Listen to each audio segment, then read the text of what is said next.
أعوذ بالله من الشيطان الرجيم.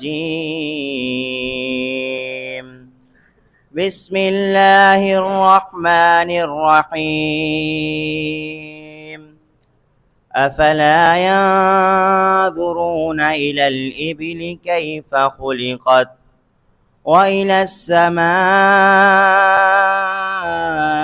كيف رفعت وإلى الجبال كيف نصبت وإلى الأرض كيف سطحت فذكر إنما أنت مذكر لست عليهم بمسيطر إلا من تولى وكفر فيعذبه الله العذاب الأكبر إن إلينا إيابهم ثم إن علينا حسابهم.